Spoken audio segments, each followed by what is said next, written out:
Dito po ako sa palengke mga kaubayan at ako pinaghanap ng mga halamang gamot. Yun, naghanap po ako ng mga halamang gamot mga kaubayan. Ayun may nakita po tayo, puso. Puso ng saging. Tignan po natin. Magkano yung puso ng saging?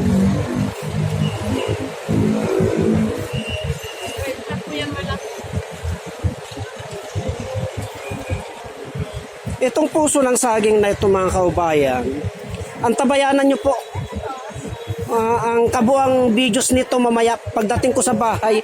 Kasi yung puso ng saging na yan po yung para sa nagdudura at nagsusuka ng dugo. I-actual ko po ito mamaya mga kaubayan, itong puso ng saging na ito. Kasi may kasama pa pong star apple ito. Para sa nagdudura at nagsusuka ng dugo. Itong puso ng saging na ito mga kaubayan.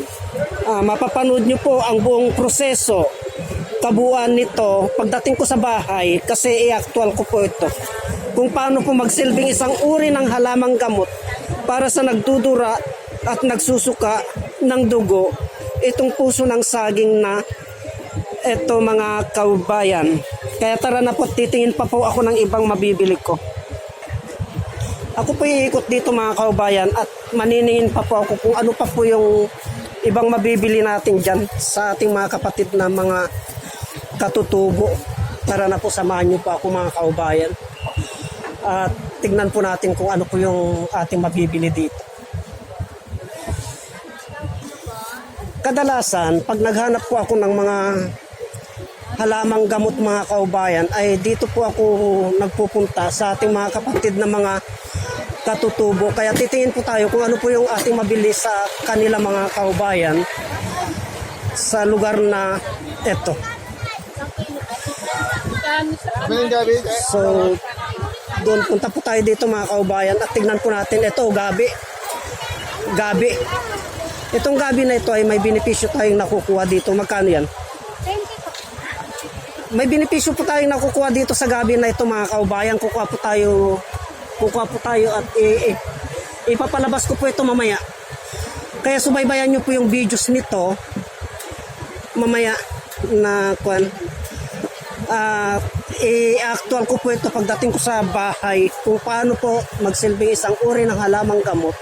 Itong gabi, ang ganda ng ating mga kapatid na mga katutubo. Mag-asawa kayo? O, hay na kayo. Binabati ko itong dalawang mag-asawa na ito mga kaubayan. Napakasipag ang ating mga kapatid na katutubo. Biro nyo, ang layo pa ng pinanggalingan nito mga kaubayan. Itong kanilang produkto na ito, nagtsatsaga silang magtinda para sa ganun ay may panggastos po sila. Mabuhay po nilang kanilang pamilya. May anak na kayo? Wala, ba't mahina kang pumaruro? May alam ako, tugatoy. Sa bundok? Ikaw mo ako.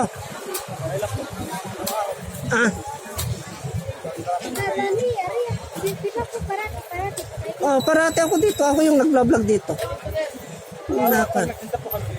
Anong araw ba kayo? Saan ba kayo? Gordon Height o sa Limuran kayo? Oo. Paano nyo kaya akong makontak? May nang bumaro.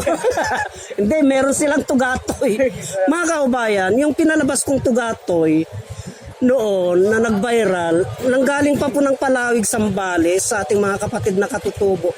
Sila din, may sarili silang tugatoy. Yung tugatoy nila, yung maliliit mga kaubayan. At mag-order tayo sa kanya, sa kanila. Paano ko kayo makukontak? Anong araw ba kayo nandito? Lunes lang. Ay, iwan mo kay Inday. Kay Kwan. Oh, kahit na dito na lang. Kahit alin dito. Kahit si Kwan, yung asawa ni Kulot. Sinday. Yung humawak sa inyo dito. Iwan mo sa kanila doon. Kay Kuya Juanito kamo lang alam na niyo. Na pagtapos sabihin nyo sa kanya kung magkano, kahit kunin nyo sa kanya yung bayad. O kaya ako natawagan niya ako. Kunin nyo yung number ko sa kanya. Hindi, yung nakuha ko sa kanila nun, tali-tali lang na ganun. Eh. Oo. At ako naman kukualat nun. Ibebenta ko din. Asahan ko yan, Lunes ha, papasyal ako dito. O sige, o babay na kayo. Para makarami kayo. At i-actual ko yung tugatoy mga anak at benta. Sige, kabagis. Thank you. So ipagpatuloy natin ang paglalakad mga kaubayan. Mababait ang ating mga kapatid na mga katutubo.